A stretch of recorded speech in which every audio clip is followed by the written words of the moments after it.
Pihitelefon. 8 ja 11 minutit. Pihitelefon läheb jälle käima ja meil on hea võimalus pakkuda täna jälle ära võimalust rääkida hingelt üks piinlik, lõbus, lustakas lugu ja mitte millegi vähema eest kui 1000 euro eest. Nii et ärge unustage, et see lugu, mida te meile räägite, peab olema, või tähendab, võiks olla vähemalt 1000 eurot väärt, et ta oleks tõesti niisugune lõbus, mahnakas, lustlik ja vahva. Aga meil peaks olema telefonil Marika, tere hommikust! Tere hommikust! Kas teie lugu annab 1000 eurot? On selline lugu? Arvestades palju ma ise sellega elu jooksul naerda olen saanud, siis peaks kindlasti andma. No eks kuulame ja otsustame siis, kuidas on. Jaa, et ühel päeval juhtus selline lugu, et mõtlesime sõbrannaga hääletama minna. Läksime siis hääletama.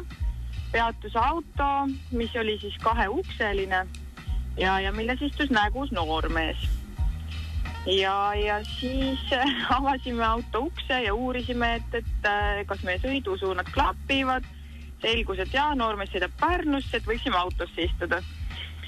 Aga mina muidugi selle peale vaatasin küsivalt noormehele otsa niimoodi uhkelt seal, et ja küsisin, et kus siin taha saab. Ja noormees muidugi puhastas ja õnneks kogus ennast ruttu ja hakkas naerma ja vastas, et no küll sellele pisikesele asjale ka lahendust leiab, aga kui mõtlen, kuidas tahapingile istuma pääseb, siis selleks tuleb kangidest. Sõbranna muidugi ka kihistas naerda ja eks mul endal oli ka nalja juba nabani, aga eks ma siis pobisesin seal lihtsalt, et diktsioon ei ole just kõige parim ja aga ennem kontrolli, mida suust välja ajad, et arvestades, kui ohtlik on üleüldse hääletamine, siis ütleme nii, et meil läks hästi. Jah, sellist küsimust veel esitades niimoodi avalikult kõva häälega ka, et pärast oleks öeldud, et ise ju küsisid. Täpselt, et noh, kelle süü see nüüd oli siis, kui midagi oleks juhtunud, on ja?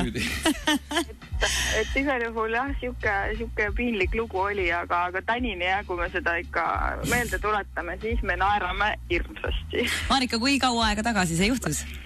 No ma pakun välja, et oma 20 aastat juba. No siis oli 2-uksega auto oli ikkagi tõeline magnet. No näed, Püüdis igal juhul tervitused Kaidole, kui ta peaks juhtuma kuulma ja see ka ära tunneb. Aga Kaidoga muidu suhtlesid edasi ka või jäigi see üheks sõiduks? Selles mõttes, et mõned üksikud korrad, aga nüüd ta hääbus selle 20 aastaga on hääbunud. On hääbunud, igatahes ma olen kindel, et kui Kaido juhtus praegu seda kõne ja seda piinlikku seika kuulma, siis ta kindlasti tundis ennast ära, sest vaevalt väga paljudega selline asi on juhtunud. Ma eeldan ka. Väga vahva. Aga igal juhul, Marika, suured tänud oma sellist humoorikat, piinlikku mõneti, aga noh, kuna see on nii ammu, siis ma arvan, et see piinlikkus ka mingil ajal juba nagu ületab selle realiseerimise aja, nii et siis võib rääkida küll. Nii, et vaata, kui väga piinlik oleks, siis ei julgeks sellest rääkida. Jah, täpselt, nii et peab olema selline väikene õhuvahe vahel. Just. Aitäh sulle, Marika, aga kõigile teistele teadmiseks siis Facebooki lehel saab jätkuvalt registreerida meie mängu ja 1000 eurot anname ära kõige paremale pihtjale.